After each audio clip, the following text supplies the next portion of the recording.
Good morning, everyone. Good morning, Mr. Dayo Kusami. Good morning, Mr. KOLE. Good morning, Mr. SHOTE. Good morning, Engineer Chichi Emenike. It's great to have all of you here today.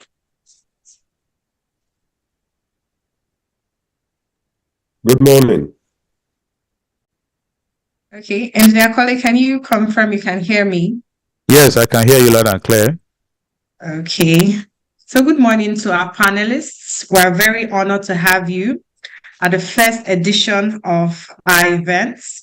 So once again, just to introduce this program, this is actually the Sustainable Energy Development Group of Nigeria. And this webinar is the flag of webinar of the group, and it is titled PANACEA, Energy Mix, Gas as a Cleaner Fuel. We all know the role gas plays in our energy transition in Africa and even globally.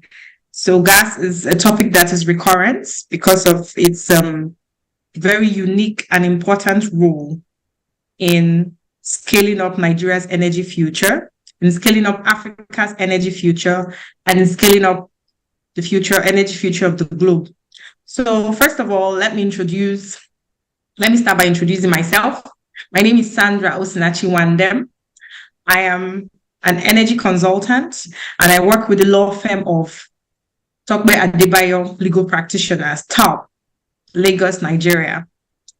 And I'll be co-moderating this session with my co-moderator, Dr. ABDULRASHEED Babalola.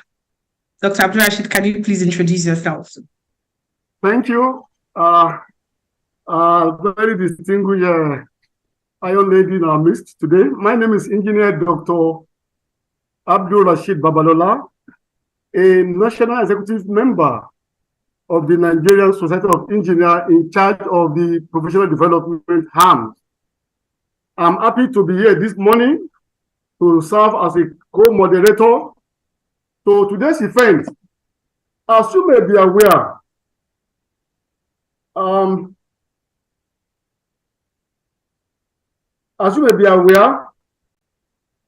the 2020 Agenda Sustainable Development adopted all nations member in the year 2015 provides a shared blueprint for peace and for people and the planet. Sorry, am I the only one that hasn't faded in? I just wanted to be sure if it was and me. in the future, No, call for action Dr. Babalola, by all countries can you hear me? developing and developed. Dr. Babalola, 1 second, please. Mr. Dayo, you were saying something. I didn't quite get you. No, doctor was fading out. I wasn't sure if it was me and my bandwidth, but I think Chichi was saying she was struggling to hear him as well. Yeah, she's confirming that. So what Yes. So I just wanted to point that out. Yeah, it's not just you. I think I had the same problem, and we already sent him a message. right. Okay, sorry.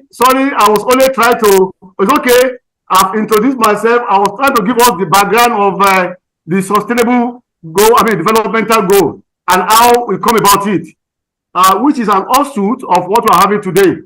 As it be, as it may. Thank you for having me. Can we go ahead with our program? Thank you.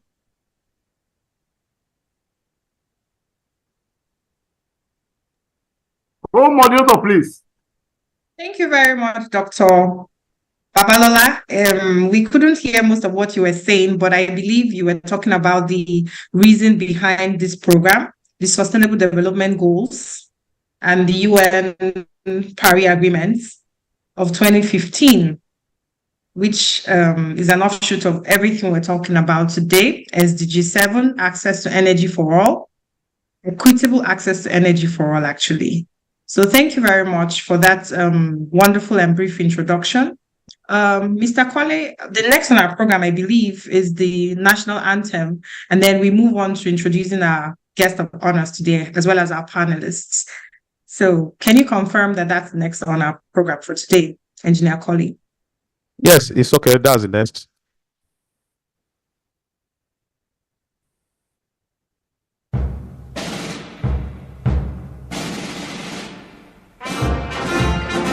The technical team can go ahead.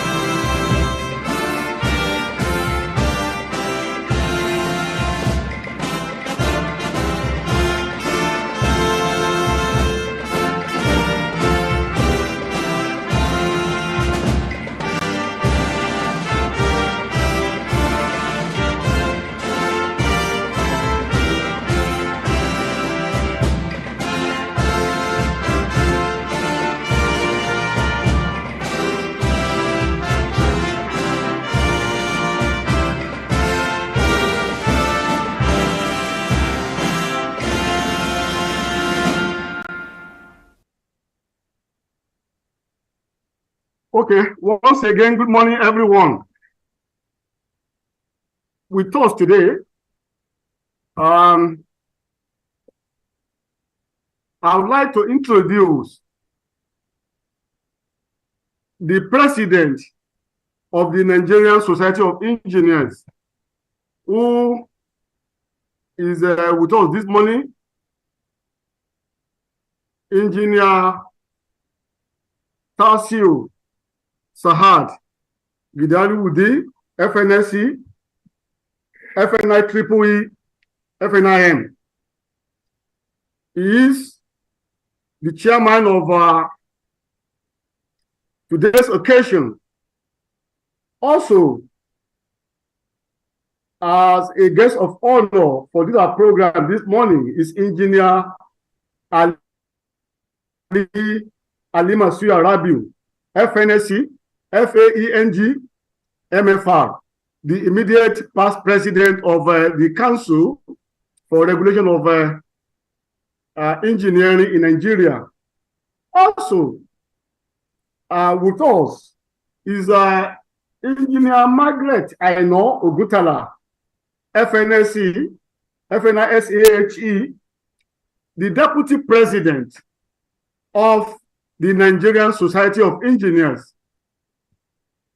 Also, we have one of our own who is among the discussants this morning, Engineer Ademola Agoro, FNSE, FNI is a Vice President of the Nigerian Society of Engineers in charge of the collaboration and linkages.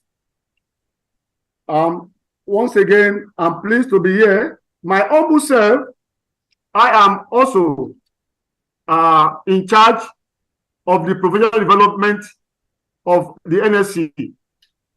Thank you. May I call on my co-moderator to please go ahead for here. Okay, thank you very much, Dr. Babalola. A big welcome to our special guest of honor. It's great to have you on the show today. It's great to have you on the program. So I'll just quickly introduce our guest speakers. We have 4 powerful panelists.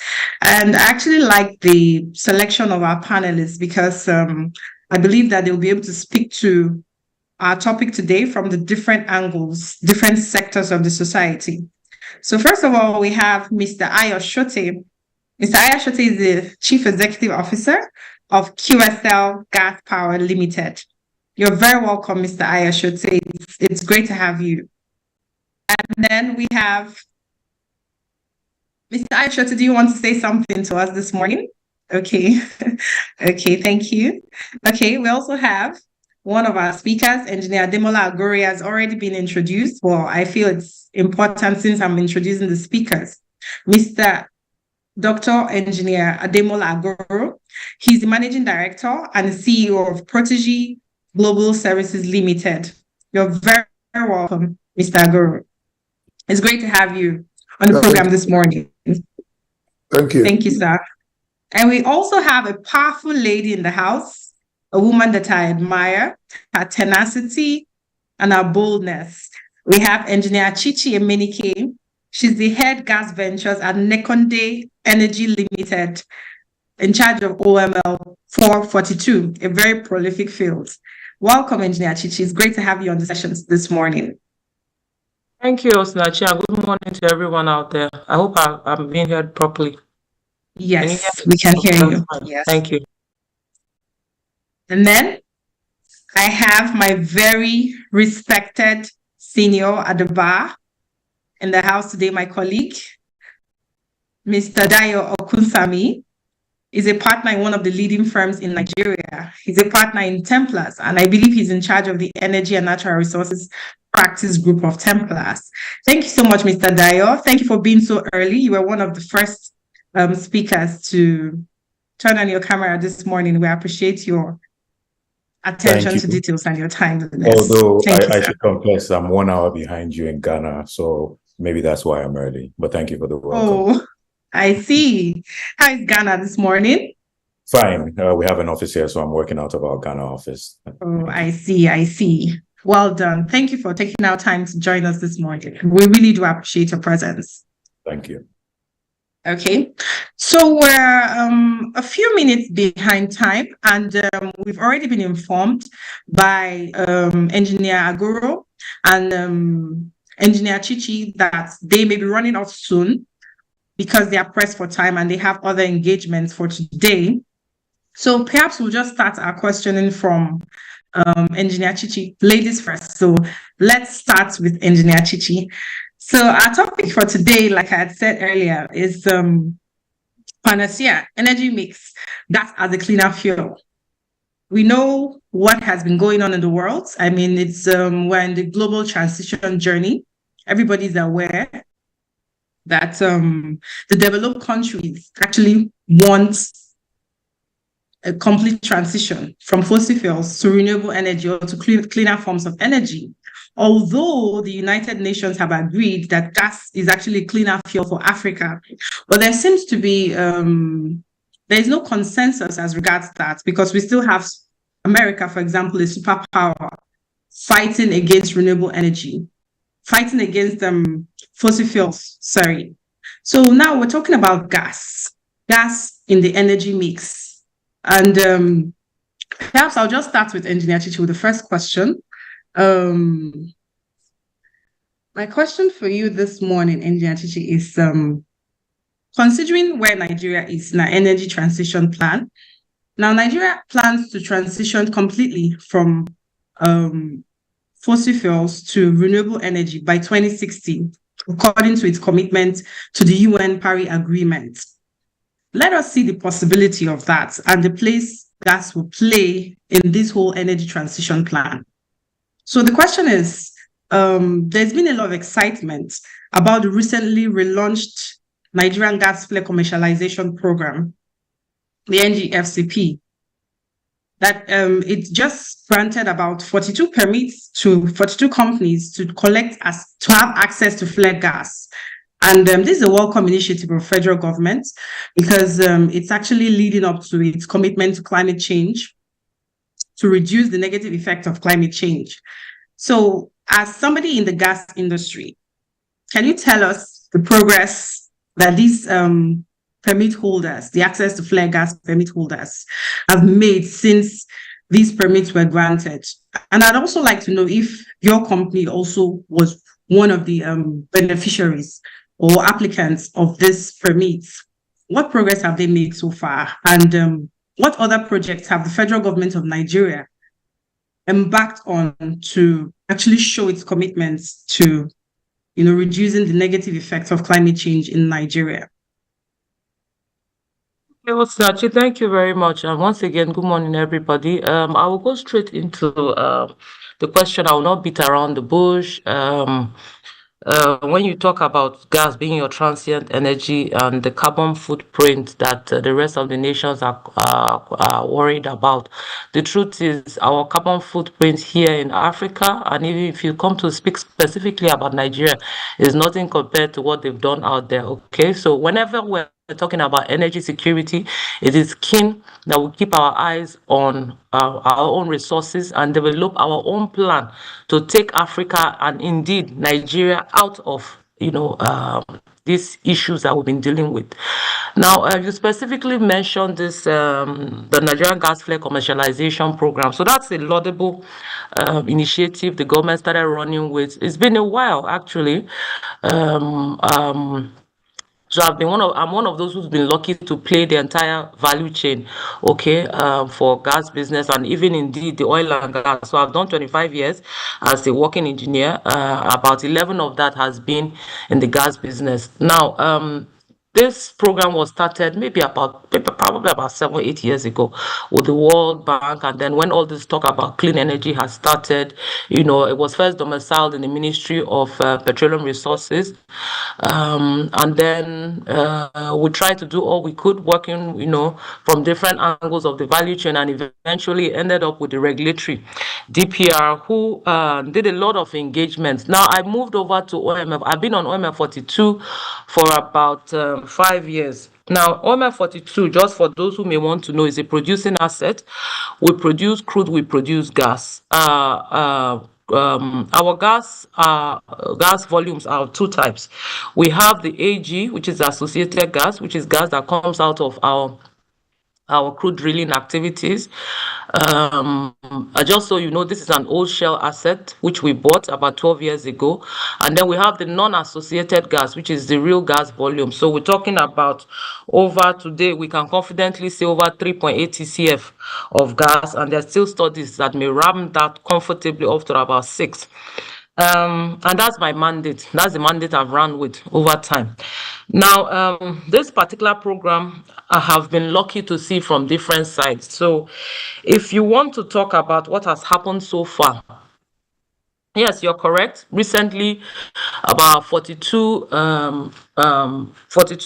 firms have been issued the permits by the commission, which is NUPRC, which will allow them, or backed by the PIA, which is the Petroleum Industry Act of 2021. The issuance of those permits are backed by law. So now those firms actually technically own the gas flares. And what the commission has said, so now this is the funny side of things. I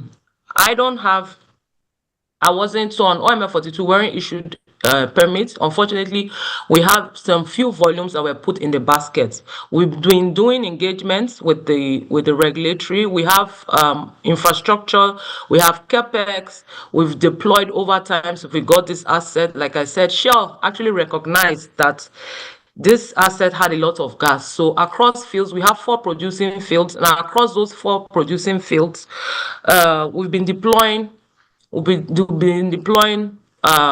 finance, okay, in terms of capex to either upgrade or completely expunge and replace with newer technology. Our biggest contributor is from one of our fields that we call ODD, and we've been supporting domestic gas markets since 2018. Now we're also strategically located. Luckily enough, we're not too far from the Elbe, so that's where we've been pushing our volumes ever since then. We do also have some other fields which unluckily, because of the kind of speed, maybe the speed that the commission wasn't too pleased with, they had put our baskets into, put the volumes into the baskets and ultimately, issued the permits out. We've been doing a lot of engagement. Now, the reality of this issuance and the operationalization of this program is what I think I would like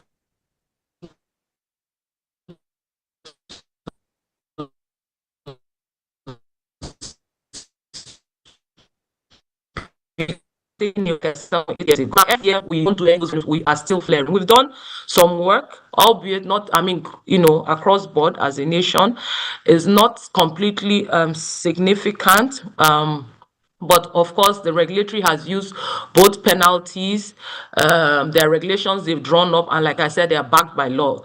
Quite recently in June, they've also brought up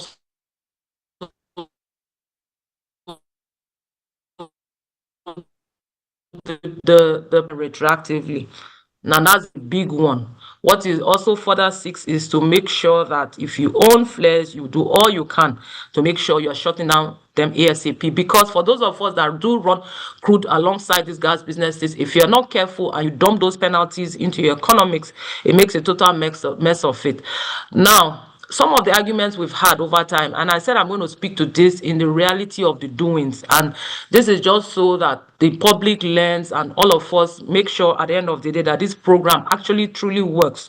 It is not just for the photo op. So I mean, the chief the CCE, which is the head of the commission, in recent engagements with us, has said yes, we've committed as a nation to this different laudable programs across board globally, where we are saying we're going to work with zero flares and put ourselves on the global map.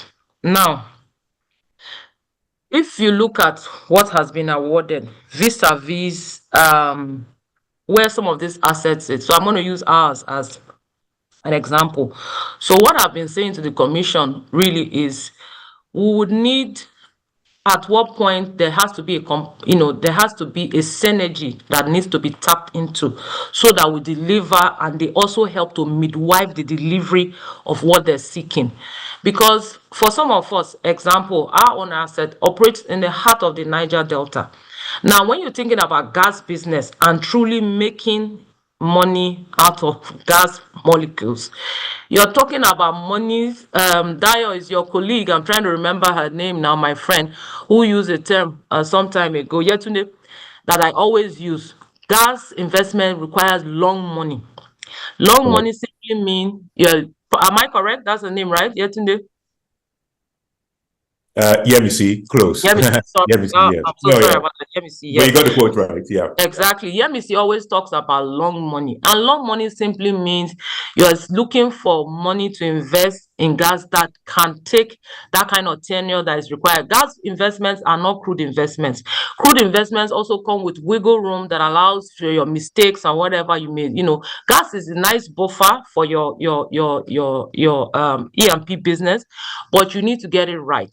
Now, some of these volumes that have been issued to permit holders, I've looked at them, they're not exactly significant. So there has to be a lot of collaboration with the asset owners, and that is what we're speaking to. I was an engagement earlier this week at the commission. Okay, there was a round table. The commission is seeking to, to ensure that, like I said, that these things are brought forth and they do yield results. So we need to do more collaborations, because we as a nation, we have a lot of nice policies. The implementation of all these documents and all these things is not the issue, because you see us put these things in place. Now, how do they form pure businesses? Like I said, those guys, some of the volumes they've given them in some of the terrains where they are, you would certainly have to work with the business owner. Even how your proposed technology is coming in, where you're going to take the evacuation of those molecules are key, because ultimately the unique selling point for gas has always been the cost. If that gas does not come out of the ground to the last mile man at a cost that can go against or any other fossil fuel, then it's not a business. So some of what we put on the table, this week was, we'd like to see the commission work with us. For instance, we have models that we've done. All right, like I said, we've been doing supporting the domestic market since 2018. We also have, I will not put out the full details here, but we have a carbon credit project that we have sort of almost sealed. We're working now just on the nitty-gritty, and it's a very novel project for Nigeria. There are actually two, but one is very far gone than the other.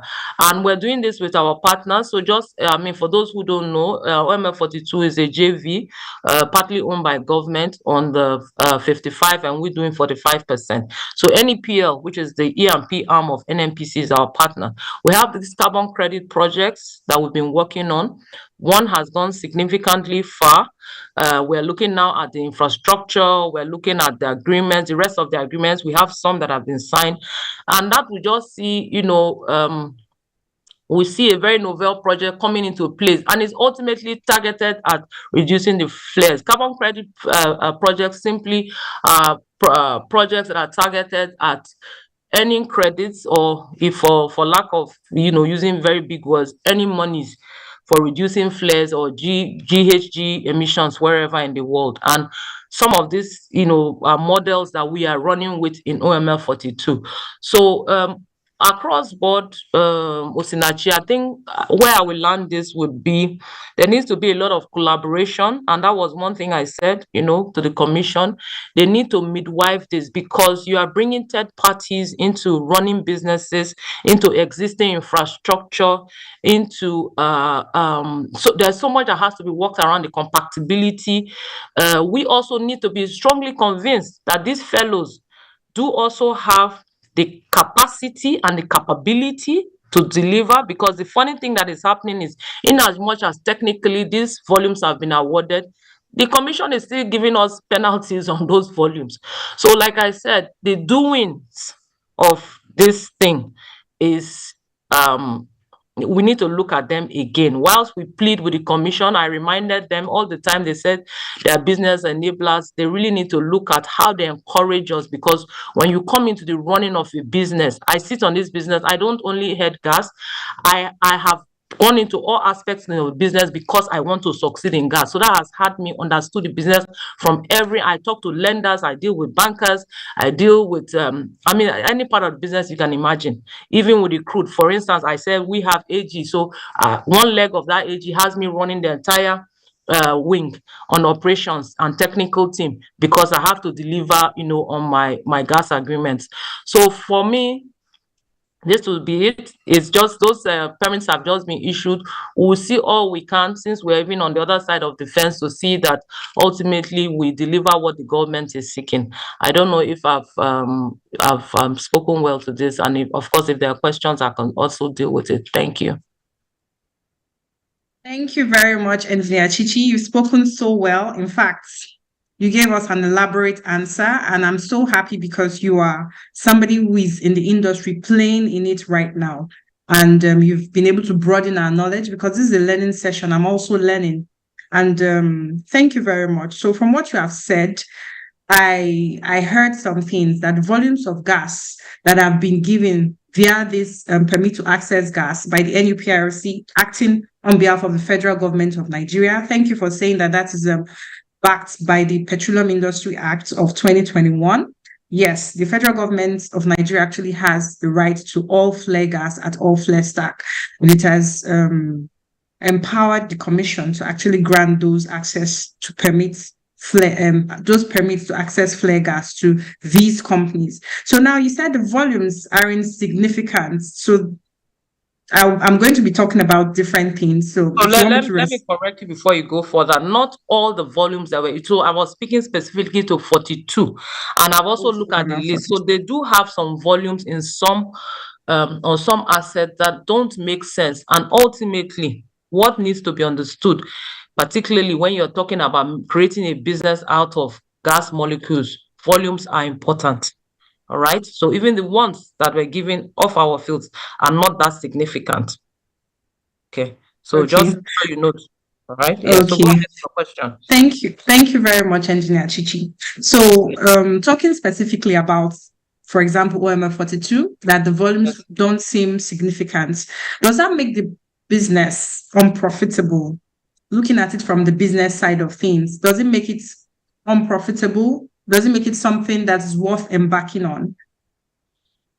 So this is how I would choose to answer, because I'm not on the other side, all right? And this is one thing I told them earlier this week. I would like to sit with the permit holder and run some very serious sessions, okay? Because I'm a gas person, and that gas person experience has had me run across across a lot of technology. All right, so every day as we speak, R&D is churning out new technology, simpler technology, cost-efficient technology that can get to gas anywhere, you know, stranded fields, stranded, you know, but there are peculiarities around our asset, there are peculiarities around doing gas business, and ultimately that entire value chain, you know, gas business is like a handshake. All right, and don't forget, this is AG. Even for those of us that sign gas agreements from AG, we sign IGSAs because you can't put in all the firm tenants of a regular GSA, because it has a leg in an operations that is tied to whether my field is up or not. For instance, I have fields today, because of the capacity of some of my compressors, I've shut in some wells because my CGOR is higher. My gas to oil ratio is higher than the crude to my gas to oil ratio is much higher, so I'm getting more gas than I'm getting crude out of those wells. So yes, what I'm trying to say is, whoever has that permit will have significant work to do with me, because ultimately, because I want this to work, and because the commission is backed by law, even unfortunately they wielded the biggest stick, which saying, look, to the extent that anyone who does not comply, the license can even be revoked. That's some very serious talk on the table. So of course, you turn it around the other way to say, well, whoever you've given the gas to also has to come to me, and then we have to seriously collaborate. I need to be convinced that fellow has the capacity, the capability, the technology, because I know how gas business works. If at the end of the day we apply all these things, even with the volumes on the table, so for him to even have a sustainable business, it means at some point, if I'm convinced it's possible, I may have to tie in extra volumes that are inside the ground to what he's going to have to do. So that's a different discussion altogether. So what you can see there, what I'm saying, bottom line, is there has to be a certain degree of collaboration that will be driven, really, in my opinion, from the I have experience already on the table. The asset has proven to the federal government, capability is there, a lot of things are there. In fact, most of these gas you see us flaring sometimes is because NNPC comes and says, we're not meeting our quota, so you need to run, you need to open more wells, you need to drive up the production. Whilst you're driving the production, you're also flaring gas, because you're drilling wells and gas is coming out. And sometimes they forget that the gas infrastructure is not on the shelf. So I can't quickly go buy something and put it in place and say, okay, I'm trapping the gas. So these conversations, they require a certain balance. They require a lot of engagement. And that is what I'm pleading with the commission. And if they are truly enablers, they need to ultimately don't come all the time from a punitive angle and be, so interested in applying those penalties. We want to do all we can to make it a business, a win-win for everybody. We have all these initiatives running with the federal government now, whether you talk of CNG, LPG, whatever it is, we want to be a part of it. But there are processes, there are procedures, the engagements that have to happen to make sure we have fruitful implementation at the end of the day. So that will be my answer to it, Osinachi. Thank you. Okay, thank you very much, Engineer Chichi. There are a lot of elements that climate change in the country. Thank you very much, Engineer Chichi. But just before we let you go on this question, there's another interesting aspect you also mentioned, the carbon credits. The carbon credits approval you were able to secure. Congratulations. This is a novel, I think, form of financing for the energy industry. And I'm sure many companies have not even, or many companies who are interested in actually applying for carbon credits can actually learn from how you were able to get yours or get an approval from the federal government. We know that the carbon markets are just opening, even in Africa, let alone Nigeria. Nigeria just keyed into the initiative, I think just November last year. It's still a very novel type of financing. Talking about financing, we'll talk about it much later on the program. But how have you been able to, we have other countries like the USA under the IRA, they're able to tell us the kind of companies or what the companies have to do to actually assess carbon credits. But Nigerian laws are not so elaborate, or there's no legal framework, elaborate legal framework for carbon credits on ground at the moment. I think they're still developing the legal framework. So perhaps you can throw more light into how you got your company to be successful in such a venture. So, I think the first thing, I'll answer it backwards from where you where you landed when you were just speaking now. So the first thing would be the driver for this project was rather the opportunity that was identified. And I think to throw more light on it was also driven by this program that I just spoke about, which is the Nigerian Gas Flare Commercialization Program. So these carbon credits, so you have carbon credit firms globally who have the expertise in drawing down the finance from where they're domiciled. Okay, there are different ones all over the globe. And we had, funny enough, I had an earlier one that come out of an energy trading firm.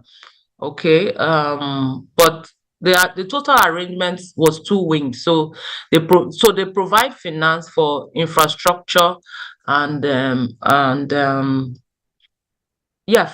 for infrastructure and then development and then ultimately the shutdown of those flares. All right. Now on their end, the expertise is there. On our own end, mostly it's still a bit hazy in country today. It's early days.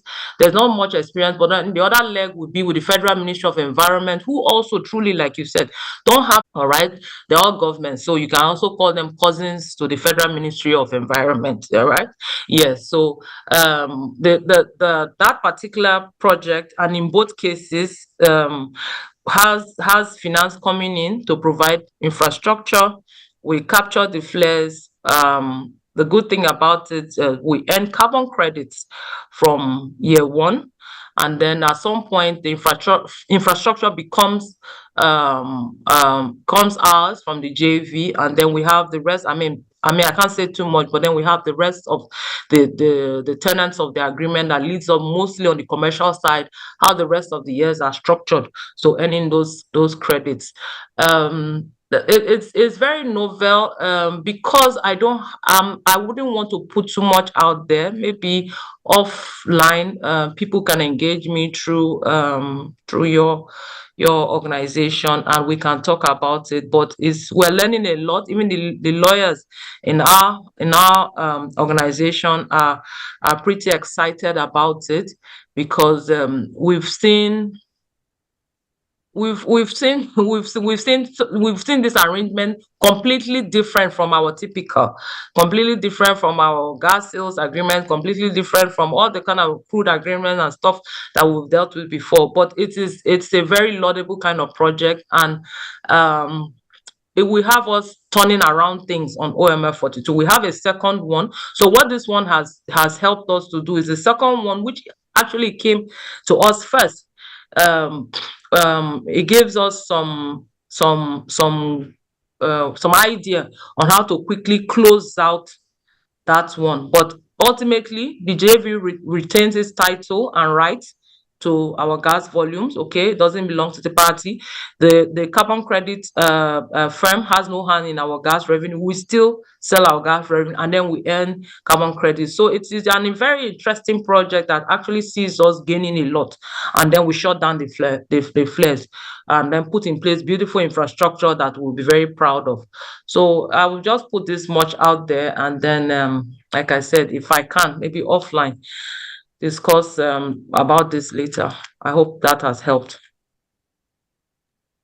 Definitely, it has helped a great deal, because this is an arrangement that we are all learning. In fact, it's a good one that you are on it right now, and you get to learn with the process. And I'm sure that other companies who are on this meeting as well have been able to get a thing or two from what you have said. Thank you very much, ma'am. I was going to ask something else, but I think your answer already threw light on that. I was going to ask where the carbon credits market is going, say 2, 3, 5 years from now. But from what you have said, so far it's been an interesting experience, and the gas ultimately doesn't transfer or the asset doesn't transfer to the trading company. Okay, thank you very much, ma'am. So just one last question. I know time is not on our side, but anytime we have engineer teaching in the room, I always love to ask everything I can. So one last question. I know you're very big on diversity, equity, inclusion in the oil and gas sector. And you're big on women must do this, women must make a difference, we must hear the voices of women in the petroleum sector. So the petroleum sector is actually getting a lot of attention because of energy transition and all that. Energy is actually the future. But even with the whole talk about women being involved, we still have just roughly 18% of women in the petroleum sector. So we have just roughly 18% of women participating actively in the petroleum sector. So do you say policy, for example, company policy, or is it, what would you say is the reason for that? Because I'm not actually I'm playing in the sector, but from your perspective, what would you say is the reason for the minute involvement of women in the oil and gas sector, in the petroleum or energy mix generally? Okay, so Osdajila said the truth. You are talking about an industry that is highly male dominated. Okay, truth be told. Yeah. All right. This is not an easy industry to play in. You're also talking about a society that is patriarchal in nature. We're talking of Nigeria, where we talk about the men all the time. All right. There are a lot of factors. Even whether you come from the villages, whether you come from the church, whether you come from the families, or the kind of attitude that the men have. So ultimately, the participation, the gap is there. That gender gap is there. So you hear us talk about all the time about equity, equality, and I know that our popular picture where you have three people trying to stand over a fence and try and watch a football match, and you have one tall guy who doesn't need any help, and you have two other shorter fellows of different heights that require some assistance. The extra is those tools you see or chairs that they've been given and then puts everybody at par. That's what we're saying that the society needs to start figuring out. And this will start from the very basics. So we talk about what we're doing today. Yes, you are correct. I had the study group in the Nigerian Gas Association, which funny enough, we just floated when we started looking at our participation, and the numbers, data don't lie.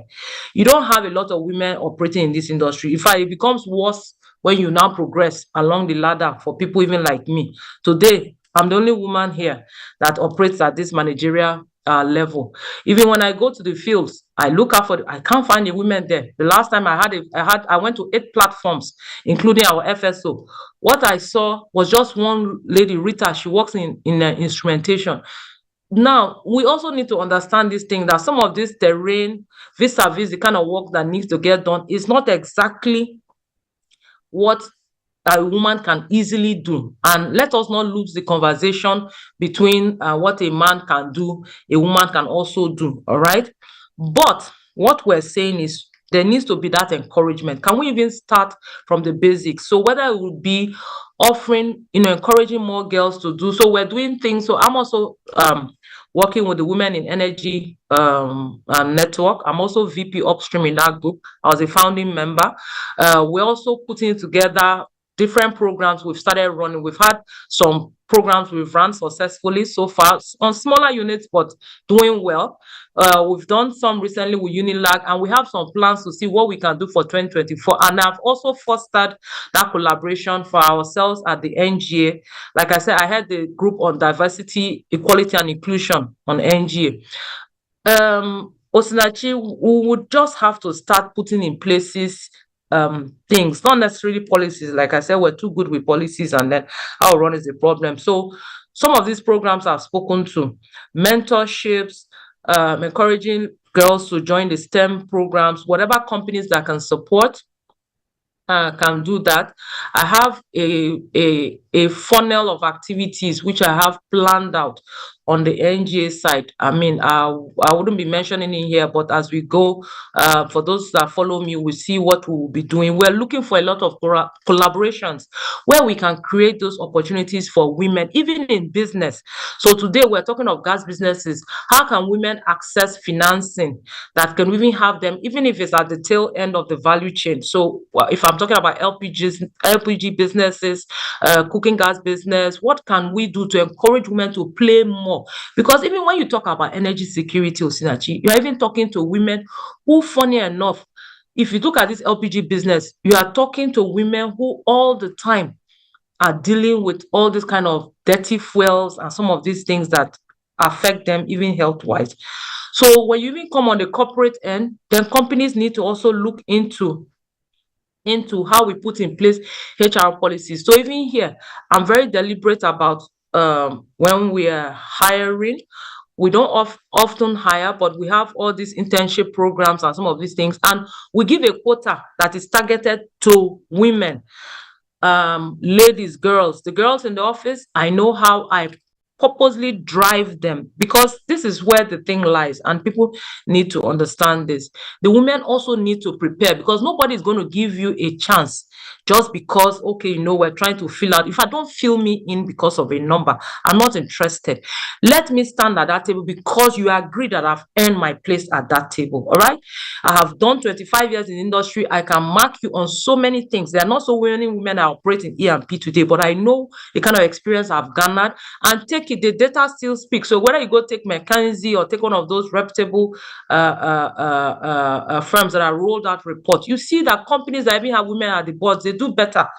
I know what I'm saying. Check those figures. So we have to be deliberate about these things. Then even on the home side, I was in a discourse not too long ago, and someone was saying that he deliberately switches the roles for his children in his home. So he gets his boys to go to the kitchen and gets the girls to go sit in the car, wash the car, and come with him when he's washing his car. He's just changing the psychology, because we do a lot of mess up from the homes to where we make the men just feel, my own is to sit in front of the TV and watch, while their work is to sit in the kitchen. I want to encourage my daughter to go be an engineer. So these are all the things we're doing. I mean, all the programs are out there. My contacts are with you guys. If anybody wants to reach me on inclusion and diversity, I'm very much available. But it's a discourse that we started with, and we should give you all the tempo. It will help us ultimately as a nation. It's not just a social imperative. It's actually going to encourage us economically. So that is it. Thank you. Yeah.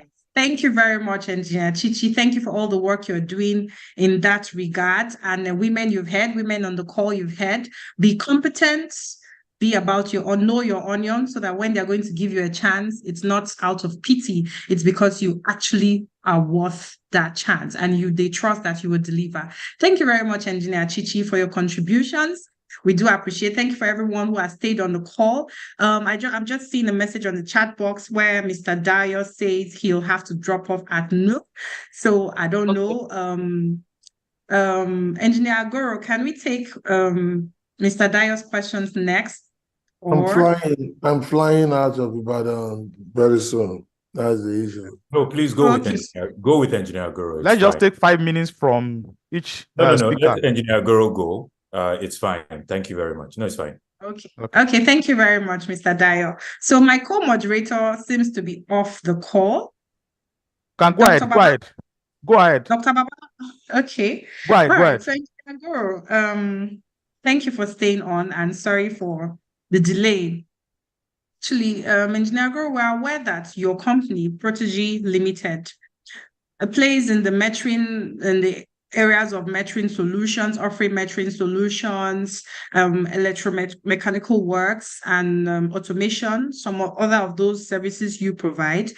And we're also aware that you are also a big player in the renewable energy space. So this is why this question is for you.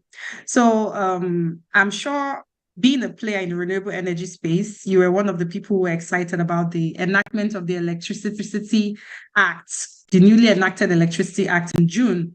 by this administration, because the Electricity Act actually has some very favorable provisions for the inclusion or the integration of renewable energy in our energy or in our electricity value chain. In fact, one of the provisions says that or mandates the independent system operator and NEC to actually have a quota of renewable energy injected, or a quota of our energy distribution and generated should be from renewable energy. So how would you say that is actually playing out so far for your business? Do we have more investors in renewable energy coming on board? And second, let me just ask the second ambit of that question, so you just answer them at the same time. So renewable energy, the energy transition plan says that renewable energy should hold at least 40% of our total energy consumption by the year 2030. That's just about 6-7 years away. With the way we're going, the country is going, would you say that is achievable? Well, thank you. So without wasting much of the time, I listening critically to some of the questions that you're asking. The truth about it, starting from the last question about the 40%, the truth about renewable is when you look at the SDG, the critically what the world recognized mainly as renewable is the solar, the wind, and the hydro. Now, when you look at Nigeria specifically, when we are talking about the new Electricity Act, that is talking about the renewable, you'll be so worried that about our foundation. I happen to sit as the chairman of Nigeria Electricity Supply Industry Regulation. I mean, we are in charge of the regulation for the industry. So we need, in fact, in the last couple of months, we worked on the renewable aspect of the regulation, because that's not part of our regulation of NESI regulation at the moment. But what we discovered there is that one of the major challenges that we have in Nigeria is the interconnectivity. When you look at that law that has been designed, that law does not take into consideration the way the Nigerian power system is designed. You can see that states are given power to generate and regulate energy. But if you look at it, most of our distribution network today, they cross across different states. You have a line that is running from Ibadan, Oyo State. That line runs straight to Ogun State. And you are saying that they should have different regulator for those states. It's going to create a big problem in the renewable space. And when you look at the standard, presently now, not up to now, when the government is talking about, everybody have been hearing about solar. That's the most common renewable. But the major problem we have, there's never been any standard. Sun is trying their best, really. But you discover that most of the product being brought to Nigeria, you cannot guarantee. If somebody tells you that this is an 100-watt panel, by the time you do a proper test on that panel, you discover that that panel cannot even generate up to 30 watts. And what is written there is an 100 watt. These are things that were not produced in the shore of this country. Most of these things come out of from China or from the other part of the world. But Nigeria needs to domesticate most of these products if we are really serious about going on a. That's why many people were asking questions, can solar power AC, can solar this? Solar can do anything that natural fuel generation can do. Because energy is in kilowatt hour. Is for how many hours? That's what you are going to ask me. And there's a lot of other things that are associated with the renewable. But as a country, I think we only talk too much about it. I don't think we are really ready for renewable. If you ask me today, who are the people that are in charge of our renewable space in Nigeria today? You will ask about a lot of work is being done by Rural Electrification Agency.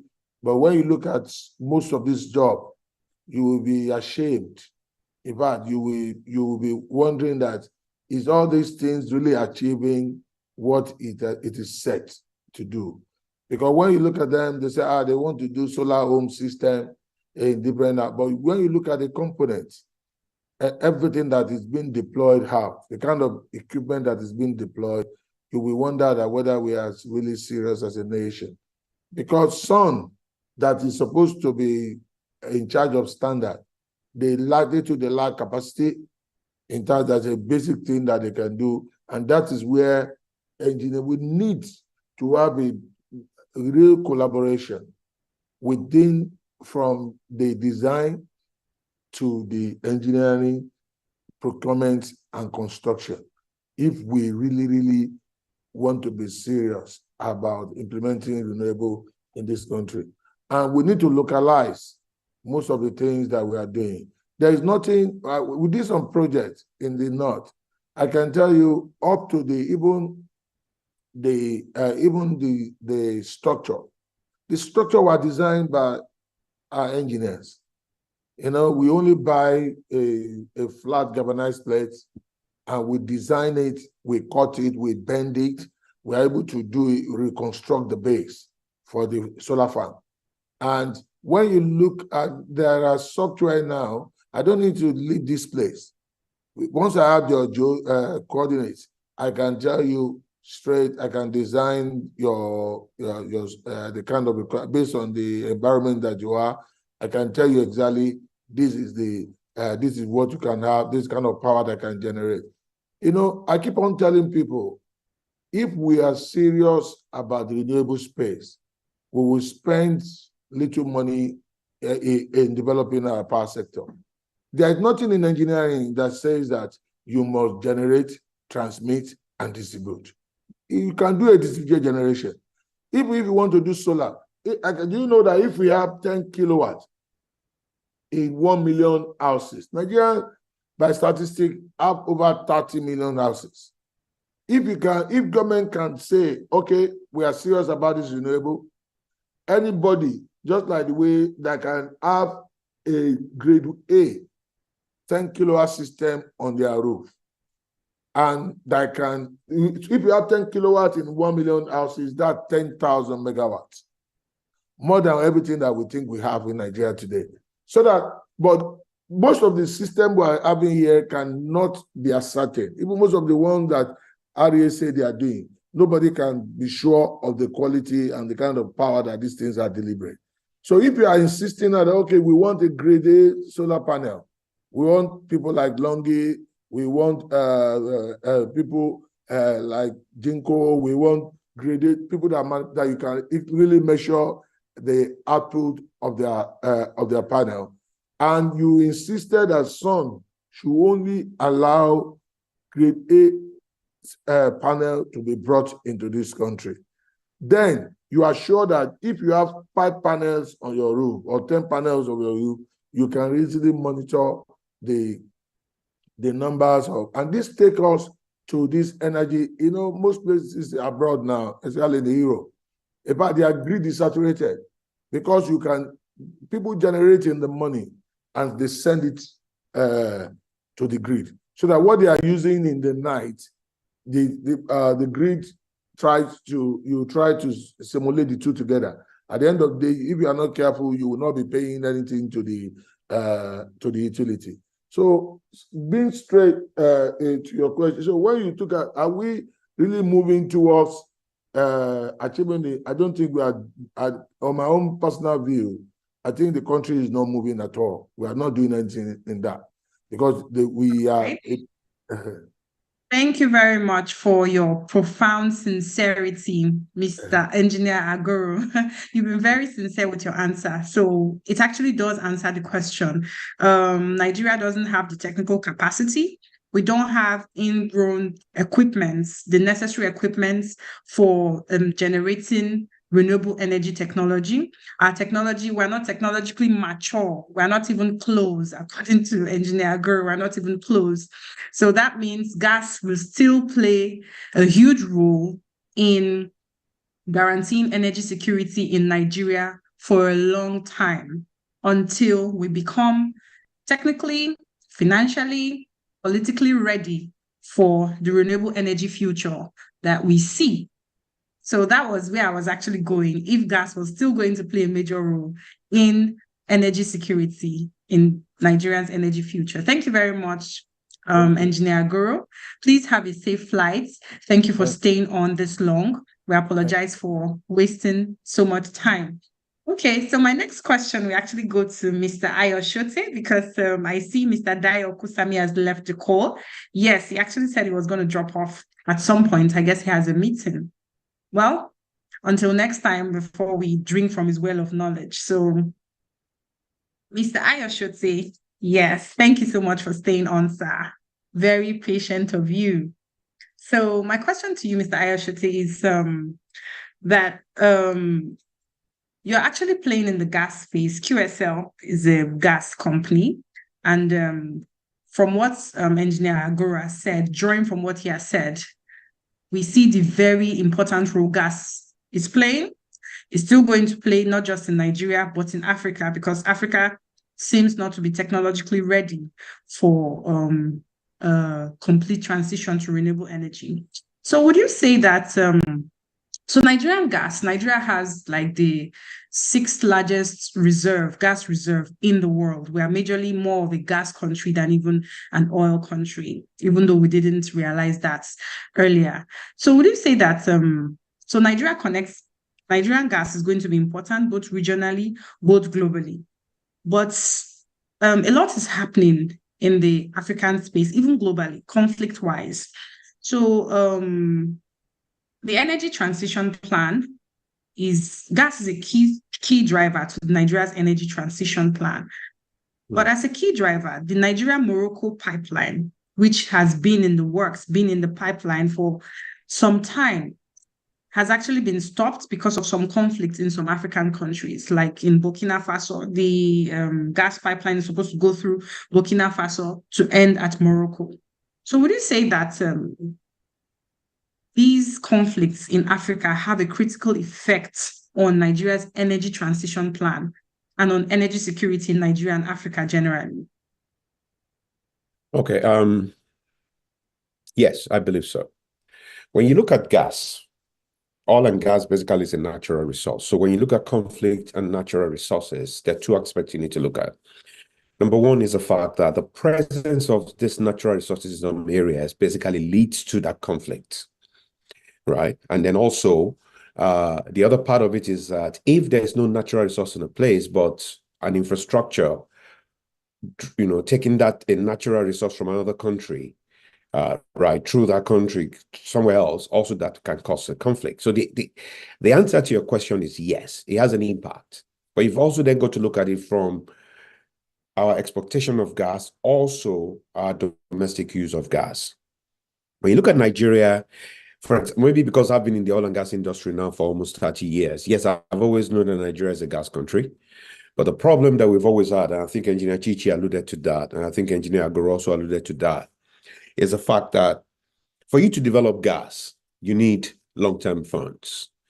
Not only that, your technology has got to be long-term. It's just in recent times that we've started to look at technology in such a way where we can we can reduce the size of some of the machines that we need. For example, we're thinking of mini LNG now, and in some other cases, taking pipeline gas and processing for industries. The issue has always been the fact that because it takes a lot of time to develop gas, right, we have not developed our domestic gas structure. When you look at our pipeline infrastructure in Nigeria, with the exception of maybe the Niger Delta state and maybe Lagos, we really don't have anything in terms of gas infrastructure. So to end FX, yes, conflict along the Nigeria-Morocco pipeline can affect Nigeria's gas production, can affect our ability to earn Forex, but we can then pivot and start to look at, okay, if we're not earning Forex as fast as we want from that Nigeria-Morocco gas pipeline, can we take what we're earning from the LNG that goes by ship and then use it to start to develop our domestic gas business? Because our domestic gas business can still bring the level of development that we want within our energy transition conversation in Nigeria. I recall, I think it was in 2015, when the oil prices were low, somebody asked me a question and said, what do you think we should do as a country? And I told him, it's a perfect opportunity for us to focus domestically. The price of crude oil and gas internationally was down, which means even the price of getting it out of the ground is going to be down, because then you can negotiate prices down. It was a perfect opportunity then to then say, what do we do domestically, and use that to develop our infrastructure, use that to develop our power generation capability, and even use that to develop our manufacturing capabilities. But we lost that opportunity. So every time you have an issue, you've got to look at it from two perspectives. One, it's affecting my international business, but do I have the input? Do I have the money? Do I have the technical expertise to focus domestically at this time? So the conflict is there. Yes, it's affecting that, but it should not stop us from then turning back inwards and developing our domestic gas business. I hope I've been able to answer that question.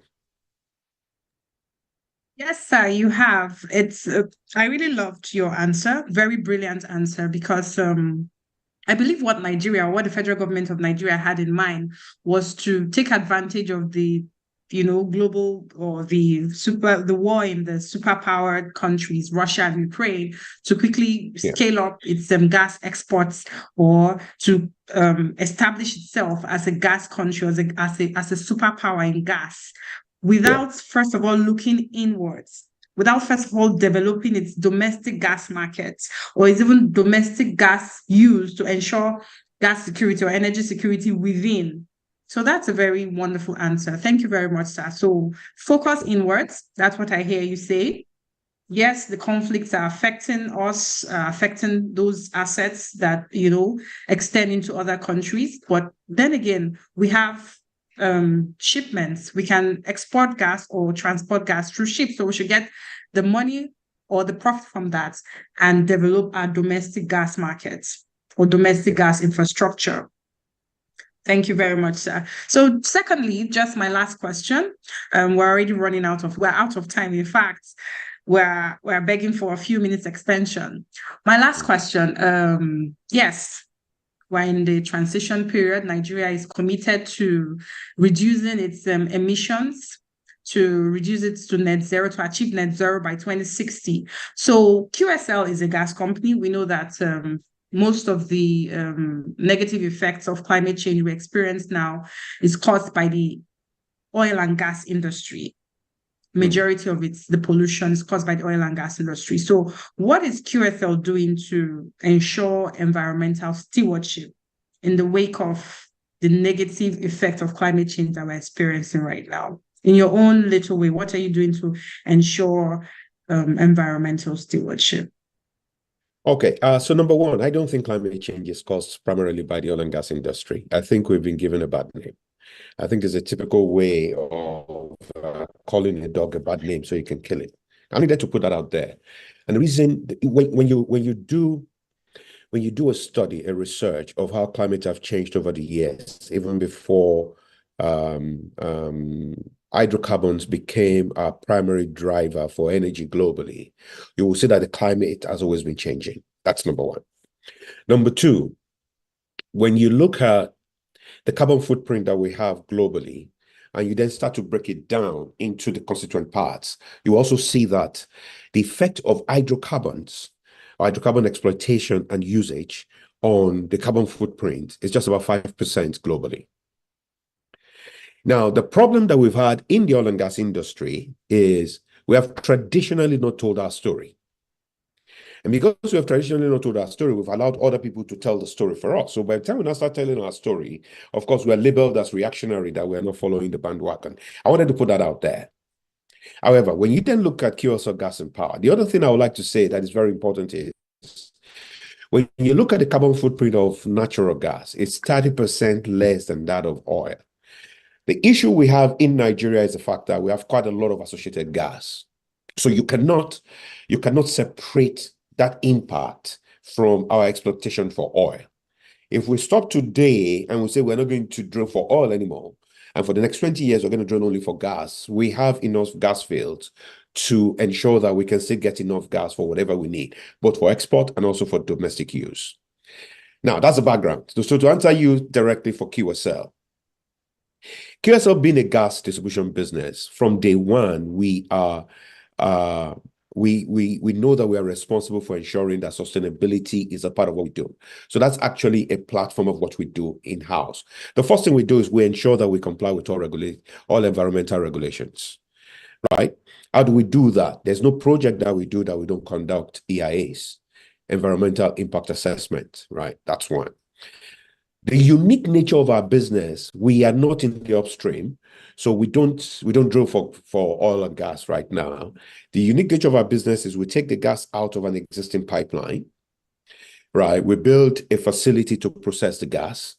Primarily, even if gas is processed somewhere upstream, because you have many injectors into that pipeline, there's still a chance that what comes out of that pipeline is not going to be completely dry gas. So yes, and that's why we then build the facility, take the gas out, process the gas, and give it to the off-taker at a particular pressure that they need. Your products that you get after you have processed that gas, apart from the dry gas that you give to the off-taker, basically is primarily natural gas fluids, which is what we call condensate, right? You basically put back into that pipeline. So what we basically have is a closed loop system. Apart from the environmental impact assessment that we do, apart from the fact that we ensure that we comply with environmental regulations, we make sure that whatever is a byproduct goes back into that pipeline. So we do not mess up the environment at all. One important aspect of that also is that we ensure that we engage with the communities. Because in the process of doing your environmental impact assessment, one step of that is you've also got to basically sit with communities and say, we're about to do this project here. This is a possible impact. Maybe we're going to have to clear forests. We're going to have to dig excavations. There's a possible impact on you. And how do we help you mitigate that impact? In Nigeria, for example, you know that our soil typology is such that there's some areas when you dig up, you start erosion in those places. That is what the EIA looks at, and it ensures that we prepare adequately for that impact. So that way the communities even around us are not affected by what we do. Then, of course, transparency is a big part of what we do. So whatever we're doing through the EIA, through engaging the communities, we show from end to end. This is what we're about to do. This is the impact you should see. This is how we're going to help you mitigate it. And then we show at the end of the day, we're done with the project. And this is what we met. This is where we left it. And we'll make sure that the environment, the impact of the environment is as minimal as possible. That's basically what we do in QSL Gas and Power. Thank you very much, Mr. SHOTE. That's interesting, and it's great to see that a Nigerian company is actually so compliant from end to end of the value chain of what you do. You're compliant, collaborate with the communities, very important. Your regulatory compliance, and you take environmental issues seriously. Thank you very much, sir. You're contributing to, and I learned something today that the oil and gas industry is not such a great polluter like people make it seem, or like some data makes it seem. I actually got that inkling from the fact that, China is such a huge contributor to climate change effects because they are the greatest demander of fossil fuels or greatest producers or all that. So thank you for clearing that out for me. Yes, if you look at fossil fuels, let me just chip in. When you talk about fossil fuels, you're not only talking about oil and gas. Coal is a big part of that. Yes. And when you then look at coal, oil, and gas, coal is the biggest polluter. It's actually a lot more than oil. So gas basically will give you carbon footprint that is 70% less than coal and 30% less than oil. So when you look at the carbon footprint globally, and when you look at the fact that coal was a big part of energy development, especially during the Industrial Revolution, before we stumbled on hydrocarbons at the beginning of the last century, you would then see that the bulk of what we see is from coal. So that's very important also to know. But we have not told our story properly in the past. That's why we are labeled as a dirty industry. I hope we'll get the chance to tell the story to the world. Thank you very much, Mr. SHOTE. So perhaps Mr. RAZAQ, Dr. RAZAQ is back. ABDULRASHEED, Dr. ABDULRASHEED is back. Sorry about that. I'm so sorry. I had a network issue. You abandoned me for a long time. Yes. Thank you for staying as a form of goodwill message to all participants here this morning. Is he here? Hey, just before, okay, all right. Let me leave. I don't think he's around. I can see everybody here right now. I don't think he's amongst. Yes. Okay. Yes. Okay. Thank you. Thank you very much. All right. Who is there?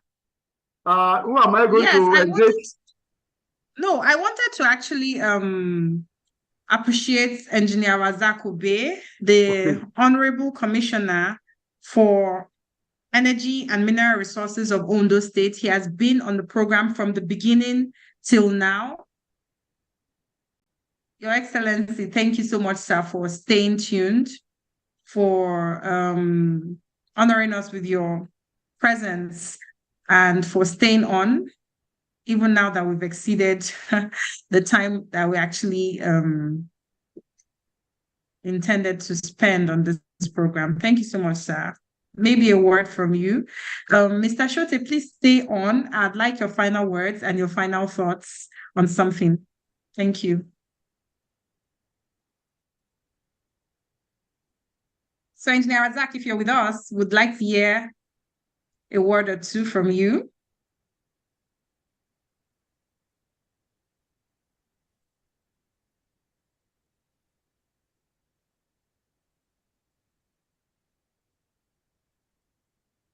All right. Okay. I don't know. Perhaps. I don't know. Well, while we wait for Engineer RAZAQ. RAZAQ is still with us. He's still with us. And yes, while we wait for Engineer RAZAQ, yes. I'd like to ask Mr. SHOTE, once again, coming to you, considering the fact that you're the only speaker in the room right now. So COP, the Conference of Parties 28 is coming up very soon. And I think this year is going to be holding in Dubai. So as an African, for example, if you were going to attend, I don't know if you'll be attending, or if you were going to attend and you always, you said that during your speaking time that Africans or the oil and gas industry hasn't been allowed to tell its story, or our story hasn't gotten out there enough to change the wrong perception that the world has about the industry and its effects on the climate or on the environment. So if you were going to be attending the COP28, if you were given an opportunity to share your idea, what would you say, or what would be your contribution? How would you tell the African story? What do you think our transition plan should be? What would you tell the developed countries out there? Okay, so number one, Africa should not be made to align with the transition plan of the developed world. That's the first thing I'm going to say. And that's because Africa does not have the level of infrastructural development that the developed world has, that is helping the developed world transit towards renewables as fast as they are doing today. We've got to be allowed to go back and look at what our needs are. Because when we look at the energy mix today, right, hydrocarbons still give us the biggest output per dollar today compared to renewables. And even for your renewables to get as close to what you're looking for, you've got to set up something that is hybrid. It's going to be a combination of solar, wind, hydrogen, and even a level of the grid driven by hydrocarbons for us to get there. So Africa has got to be allowed to do that. That's the first thing. The second thing I'm going to tell them is, when you look at the financing part today, I believe Africa has been starved of funds. Because when you have a company like ourselves and we're looking at a project in the oil and gas space, and then we're now looking for financiers, you would discover that the big banks in Europe and the Americas are not looking at us anymore because they're under pressure from their governments to basically move towards what they call environmentally, what's the word? There's a technical word that they use. Environmentally responsible projects. Yes, that's the word that they use, right? And that phrase is an anomaly because for Africa, an environmentally responsible project should be a project that is designed to get the biggest bang for the money that we have, even if we have to use hydrocarbons, protect the environment, right? Manage our gas in such a way that we do not vent anything into the atmosphere, but ensure that even the poorest man on the streets has access to power or access to something that will enable him to become productive, right? That will be the two things I'm going to tell them at COP28. Allow us to develop our own transition plan, which for me should be 100 years in length. That's number one. I know they wouldn't agree to that, but it is what it is. Number two, do not starve us funds. Then what I'm going to tell my fellow African participants is it is time for us to set up an African domiciled and African focused energy fund that we can, all the 54 countries in Africa can put money into and we can use to develop energy products. Now, we can have a renewable energy part of it because it's part of the energy mix, whether we like it or not, right? Yes. But we have so much hydrocarbon in Africa that we cannot allow it to go to waste. If it remains in the ground and there's no value for it, it has been wasted. And if we allow the West to drive us on their own timetable, Africa will be poorer than it is today in another 20 years. The phrase I used for somebody in 2020 was, we'll go back to riding camels and donkeys. And we can't afford that. Thank you. Yes. You're muted. Thank you so much, Mr. SHOTE. So Africa cannot afford to jump on the bandwagon of the developed countries who are talking about a complete transition from fossil fuels because Africa is not ready. Financially, we're not ready. Technologically, we're not ready. And we don't even have access to the hydrocarbons we have, let alone renewable energy. And from what Mr. Agoro said, the engineer Agoro said, renewable energy has a long way to go in Africa. So it's best we stop living in denial and actually make use of the resources we have been blessed with. We have been so generously blessed with. So it's best we think of ways to actually make these resources available, accessible to the common man before we think of any form of transition. And Mr. SHOTE has given us 100 years. So our transition plan should move from 2060 to what? 100 years time. Thank you very much, sir. Yes. So Dr. Babalola, do you have final words? Because we should be rounding off at this time. It's been a wonderful session.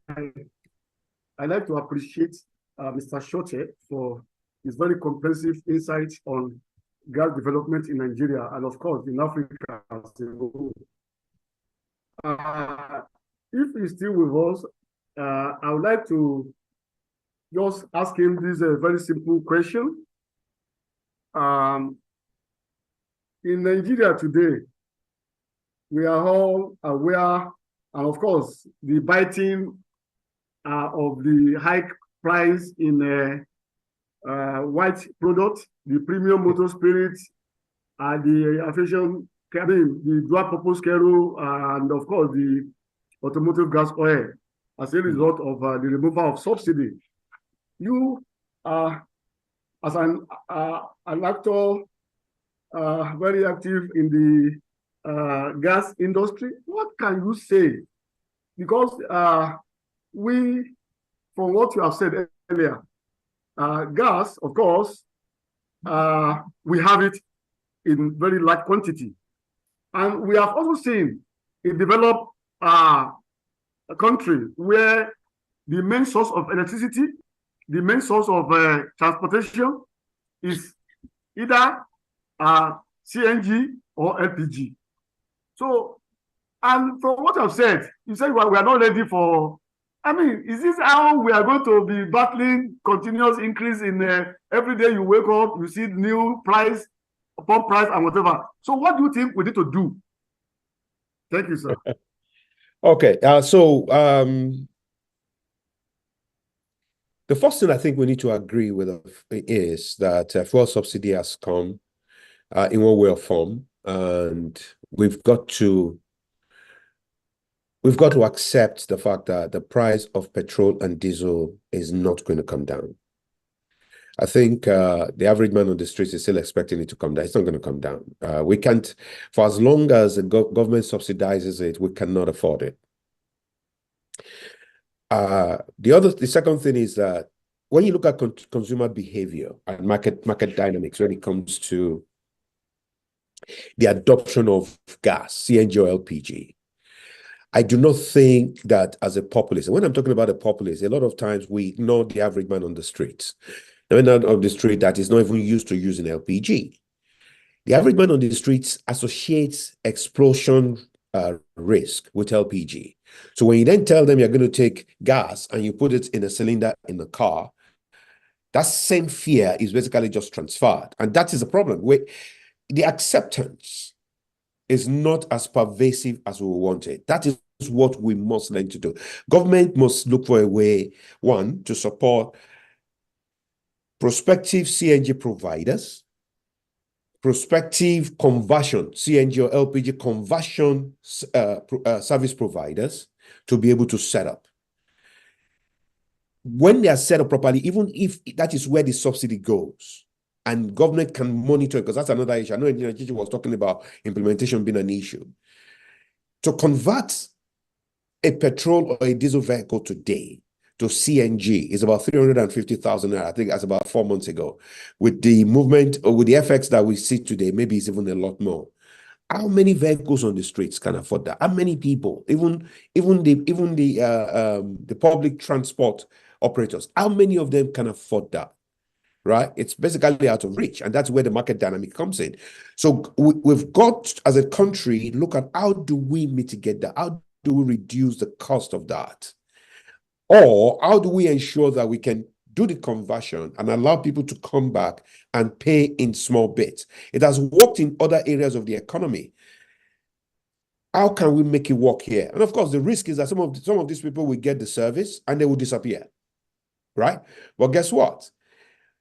Because those kits are dual kits, it means that they can still use petrol or diesel, or they can come back and get CNG. So if I have a setup that has a conversion facility with a compression facility, with a dispensing facility, and my agreement with the person that owns that vehicle is I'll convert for you, pay me 50% now.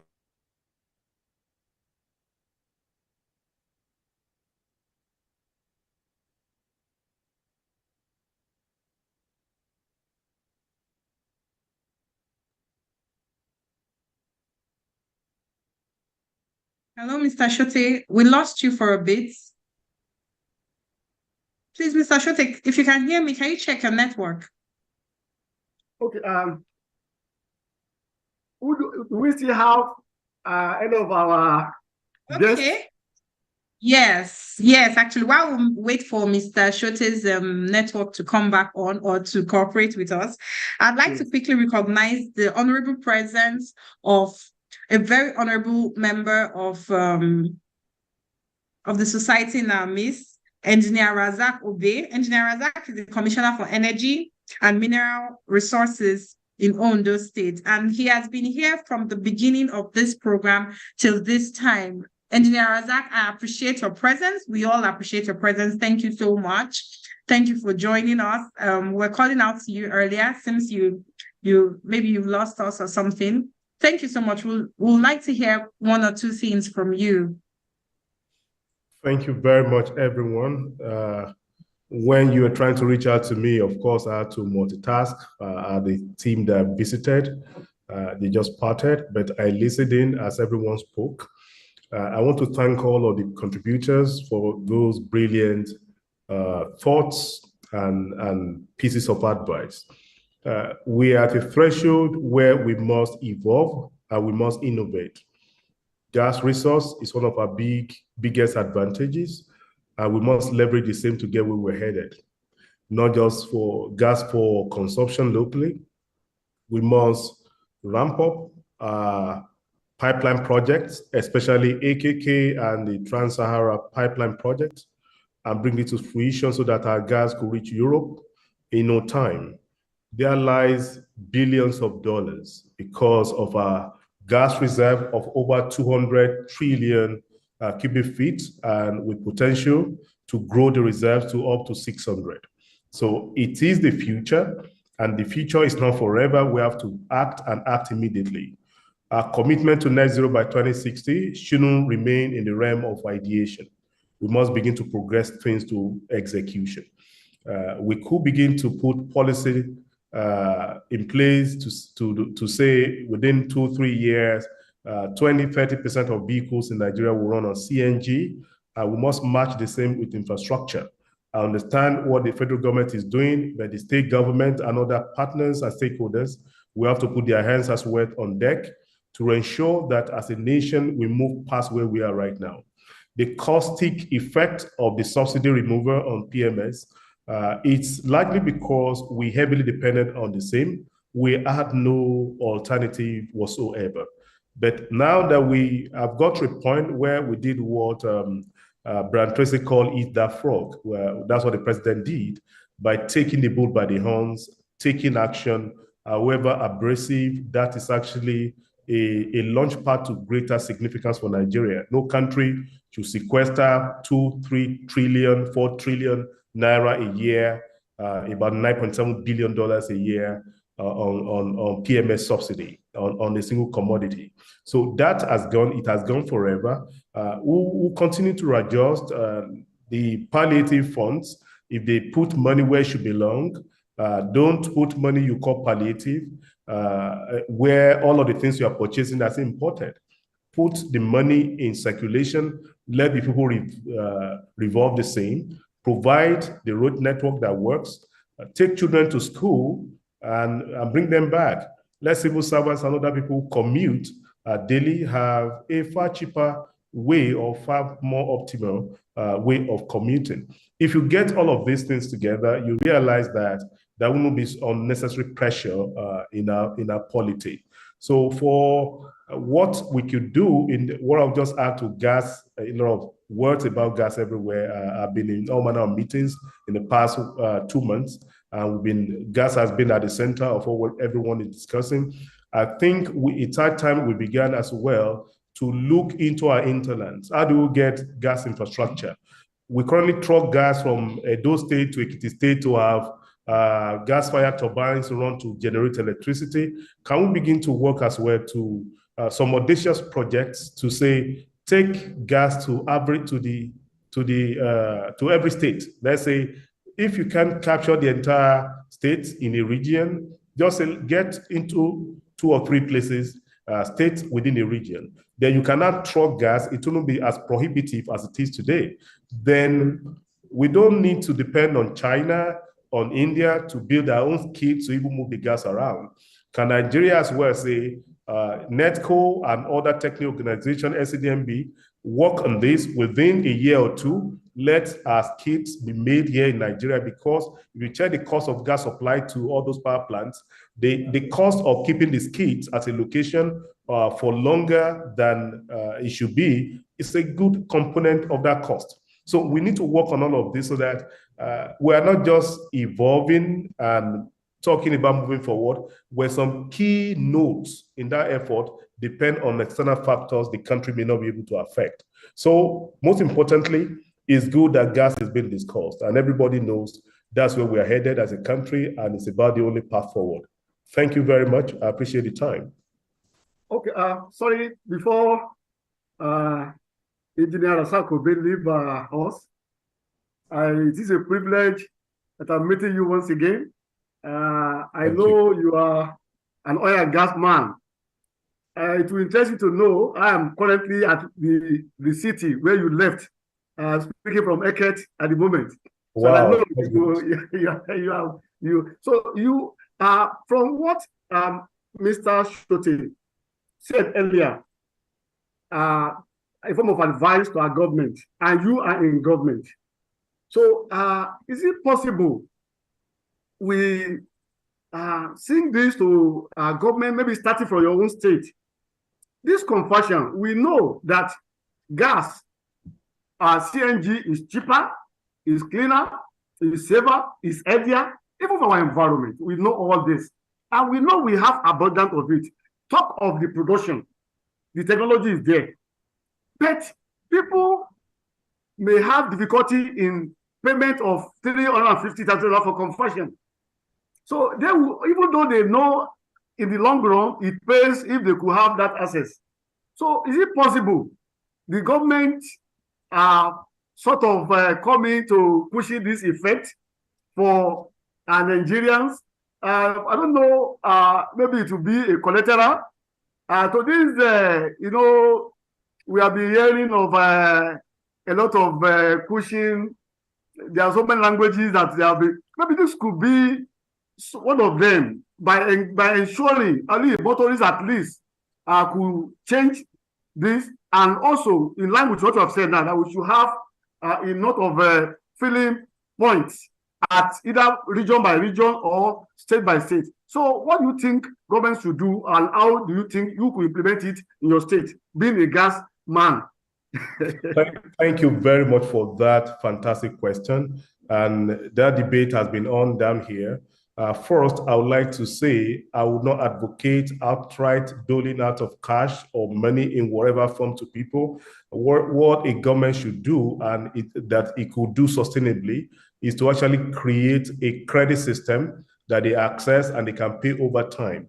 It's one thing I realize Nigerians will have to get to that point where they will know that nothing is actually free. If government is giving you the access, just know that you pay over time. They can only make it more convenient.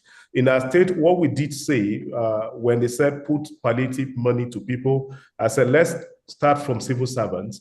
If it costs 600,000 naira to do a conversion for a saloon car, can you raise 200,000?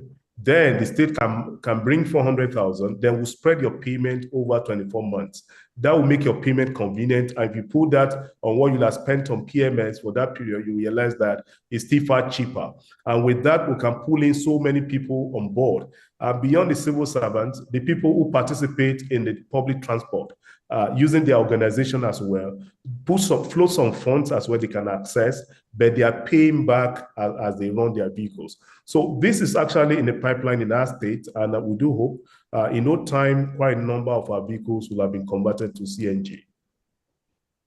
Thank you so much. I think I share in that opinion of a government, you know, providing such credit system whereby somebody can be responsive, because if everything is free, and although government palliative could come in form of that as well, because they say they are sharing, you know, this and that, but if they make this change of conversion for motorists, you know, it will go a long way. Thank you, Engineer RAZAQ. I am happy that I'm meeting you once again. You're welcome, Engineer. How is our state? Oh, those states, sir. Our state is doing very well. Thank you, sir. Thank you. Thank you. Thank you very much, Engineer RAZAQ. That has been a very intelligent and brilliant answer. Thank you for all the suggestions you made. Thank you, Mr. SHOTE. You were cut off by network at some point, but I believe Dr. Babalola got the answers you were putting forward. No, he hasn't. He's still responding. He hasn't completed his response. Have you lost your trail of thought, sir? I think the last thing I was about to say was what Engineer RAZAQ said, where I talked about, you know, we can't give people cash. We need to work out a way for them to do the conversion using credit, but it must also be done in such a way that they can pay back. That was the last thing I think I was about to say before I got cut off. Thank you. Thank you, Engineer SHOTE, for that. Beautiful one. Thank you. Thank you, Mr. SHOTE. It's been such a wonderful and insightful time with you.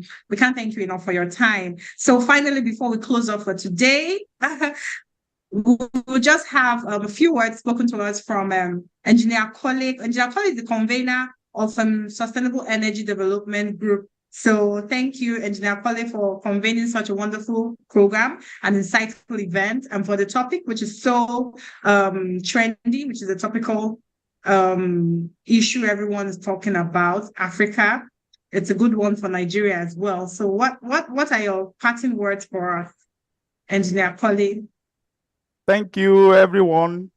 Good afternoon all over the world.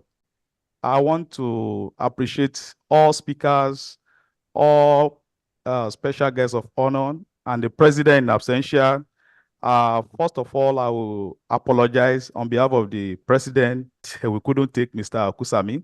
So, and at the same time, Engineer RAZAQ Obey, I want to appreciate everyone, most especially our audiences on all our social platforms. Thank you so much for listening to us this afternoon. I will not take much of your time, and I just want to tell you one or two things.